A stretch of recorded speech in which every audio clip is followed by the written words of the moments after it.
Bienvenue sur cette chaîne YouTube consacrée au procès contre Michael Jackson, ayant eu lieu en 2005. Sur cette chaîne, je résume le procès jour après jour, en m'appuyant sur la retranscription du procès, venant du tribunal de Santa Maria en Californie. Si vous ne l'avez pas déjà fait, je vous recommande fortement de visionner mes vidéos précédentes, afin d'avoir une vision précise du déroulement de ce procès et de prendre connaissance de l'ensemble des informations. Dans la vidéo d'aujourd'hui, je vais résumer le déroulement du procès le 15 avril 2005, 32e jour du procès après la sélection du jury. L'interrogatoire de Janet Arvizo se poursuit. Janet Arvizo dit qu'elle a vu des gens la filmer devant chez Jay Jackson, à l'école des enfants, à l'église, partout.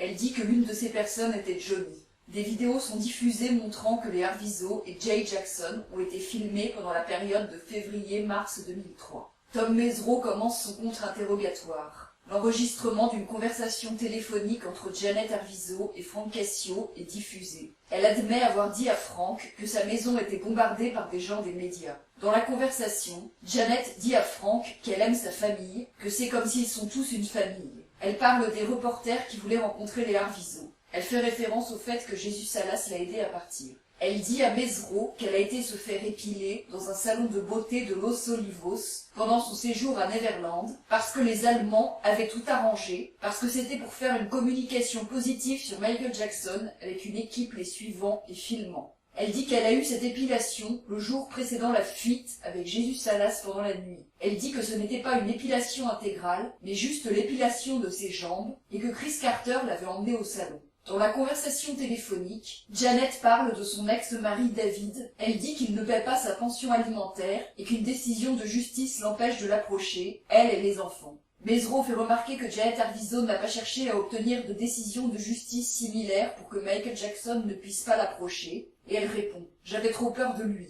Mesereau fait remarquer qu'elle avait déjà eu un avocat qui l'avait représenté contre David Arvizo et qu'elle a vu l'avocat Bill Dickerman avec Jenny Masada. Dans la conversation téléphonique, Janet dit que David et elle ont été l'objet d'une investigation du département des services de l'enfant et de la famille. Elle commente en disant que cette enquête a eu lieu en l'an 2000. Mesereau fait remarquer qu'elle a fait l'objet d'une enquête du département des services de l'enfant et de la famille dans les années 1990, quand Gavin l'a accusée de maltraitance. Janet Arvizo présente ces enquêtes comme des expériences positives. Elle présente les accusations de Gavin dans les années 1990 comme un malentendu qui aurait eu lieu à l'école. Dans la conversation téléphonique, Frank Cassio disait à Janet Arvizo qu'elle se cachait de tout le monde. Elle commente en disant qu'elle se cachait des gens qui cherchaient à tuer ses enfants. Mesereau répond « Vous vous cachiez aussi des médias, n'est-ce pas ?» Elle dit que Michael Jackson et les Allemands avaient dit que les médias étaient de mauvaises personnes. Elle nie avoir dit auparavant que les médias harcelaient sa famille. Elle admet que dans la conversation, elle parle de Michael Jackson comme s'il faisait partie de sa famille, alors que cette conversation avait lieu après son départ de Neverland avec Jésus Salas. Mesereau lui demande combien de fois elle pense s'être échappée de Neverland et dit ironiquement « Combien de fois, dans votre esprit, vous êtes-vous échappé de ce donjon Neverland ?»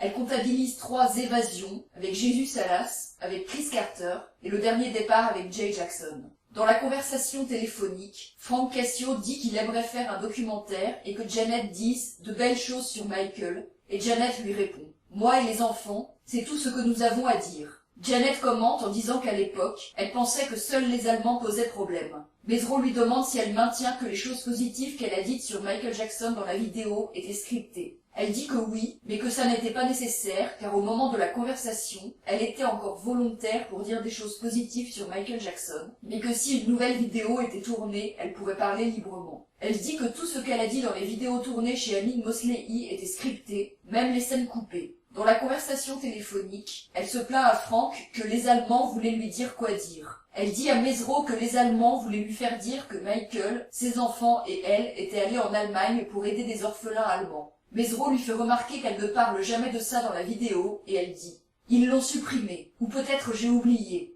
Elle dit qu'elle n'a pas fait les choses comme les Allemands voulaient qu'elle le fasse et que c'est pour ça qu'on voulait lui faire quitter le pays. Elle commente « Je suis une mauvaise actrice ». Et Mesereau répond « Je pense que vous en êtes une bonne ». Le juge demande à Mesereau de ne plus faire ce genre de remarques et dit à Janet Arvizo qu'elle doit seulement répondre à ses questions et ne pas chercher à se disputer avec Mesereau. Alors que Mesereau lui pose des questions sur le réalisateur Brett Ratner, que Gavin avait rencontré, elle commente « Vous êtes, j'ai beaucoup de pensées dans mon cœur sur vous.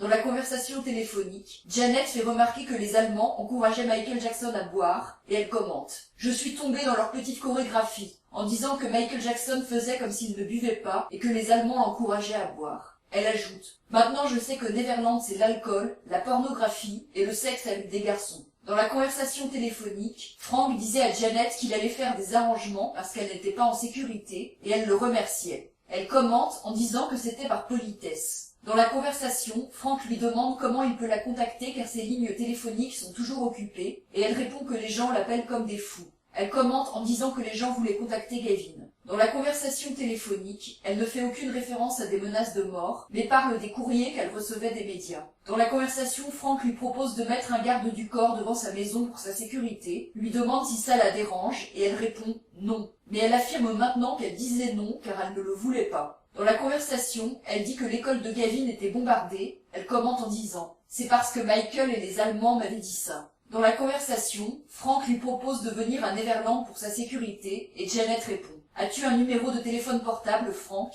Nulle part, elle ne semble refuser les propositions de protection. Dans la conversation, elle dit « Ne t'inquiète pas, Frank, nous sommes une famille, d'accord ? Michael est une famille pour moi. Mes enfants l'appellent Papa Michael. » Frank lui dit « Mais Janet, tu comprends que nous devons te protéger et Michael, Gavin et tes enfants. C'est pourquoi je suis si inquiet. » Et elle répond « C'est pourquoi les Allemands ont dit « Vous n'avez pas besoin de protection. Vous n'êtes personne. » Et Frank répond « Non, ce n'est pas vrai. » Janet Arvizo admet que dans la conversation téléphonique, elle se plaint constamment des Allemands. Dans la conversation, Frank lui dit « Tu n'as pas à leur parler. Parle juste à moi. Parle à Michael, et je vais tout arranger. » Frank lui propose d'avoir de la sécurité devant sa maison ou de revenir à Neverland. Janet lui dit à propos de Michael « Dis-lui qu'il est notre famille. » Elle dit aussi dans la conversation « Je pensais que ma famille était en danger, c'est-à-dire nous étant avec Michael et Michael étant avec nous. » Mesro fait remarquer qu'après avoir obtenu de l'argent suite à l'affaire J.C. Penney, Janet avait accusé son ex-mari David de violence, alors qu'elle avait dit l'inverse lors de ses témoignages dans l'affaire J.C. Penney. Janet répond qu'après l'arrestation de David, elle avait été au bureau de ses avocats dans l'affaire J.C. Penney pour leur demander de corriger ses déclarations sur David et qu'ils ne l'avaient pas fait. Mesro fait remarquer que Janet avait dit sous serment, en l'an 2000, que David ne l'avait jamais frappé et n'avait jamais frappé les enfants. Mesro fait remarquer que Janet avait déposé une plainte civile contre J.C. Penney 2 ou 3 semaines avant la date d'expiration, après que les charges criminelles avaient été abandonnées. Elle dit qu'elle voulait obtenir des excuses, et Mesro fait remarquer qu'elle a obtenu 152 000 $. Janet répond que l'argent était divisé entre David, Gavin, Star et elle, et qu'elle a reçu 32 000 $.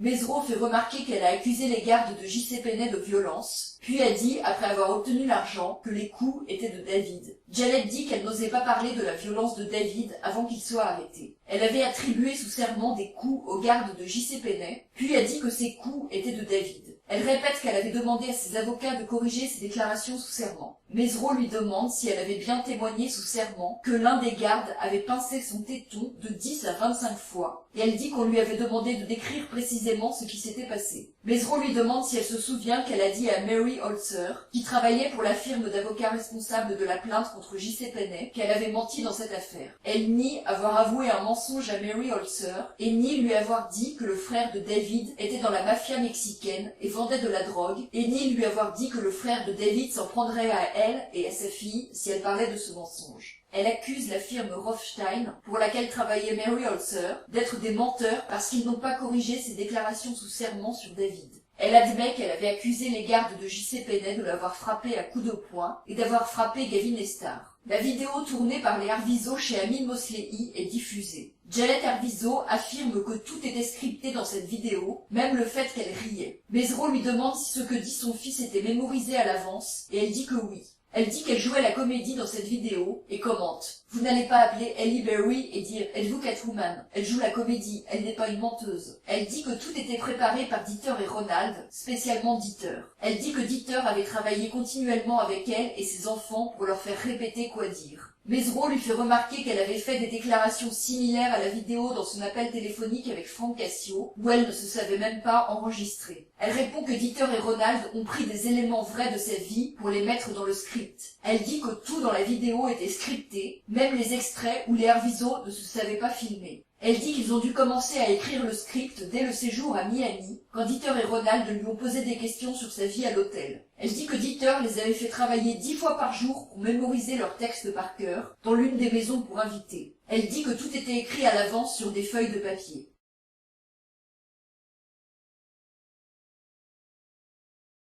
Richard Baxter. The hand holding thing. Okay. How did that make you feel? Oh, we're on camera? Yeah. Oh. We are? Yeah, I was just rolling. Oh, God! This is the outtakes of the out. Mesro lui fait remarquer qu'elle n'a pas prévenu la police qu'elle était soi-disant séquestrée par les associés de Michael Jackson, parce que personne ne la croirait, puis lui pose des questions sur Andrew Lassac, un policier qu'elle connaît depuis 2001 après l'arrestation de David. Elle nie avoir communiqué par téléphone avec Andrew Lassac pendant la période où elle était soi-disant séquestrée. Elle nie avoir dit à Andrew Lassac « Il se passe quelque chose de grand. Je ne peux pas en parler. J'ai des avocats. » Elle admet avoir rencontré d'autres policiers via Andrew Lassac. Mesro fait remarquer qu'elle aurait pu appeler ces policiers pour leur dire qu'elle était victime d'un crime et qu'elle ne l'a pas fait. Elle dit qu'elle avait arrêté de communiquer avec Andrew Lassac après son mariage, à lui. Elle admet qu'elle n'a jamais appelé ces policiers qu'elle avait rencontrés pour faire ces accusations. Elle confirme qu'elle est restée en contact avec Larry Feldman pendant les mois précédents et qu'il l'a aidée quand elle recevait des assignations. Mesro fait remarquer qu'elle n'a pas fait d'accusation à la police avant d'avoir rencontré son avocat Larry Feldman. C'est ici que se termine ce résumé de la journée de procès. Si vous voulez lire la retranscription du procès, vous trouverez le lien de la retranscription sous la vidéo. Si vous appréciez mon travail, je vous encourage à vous abonner, à liker la vidéo et à la partager.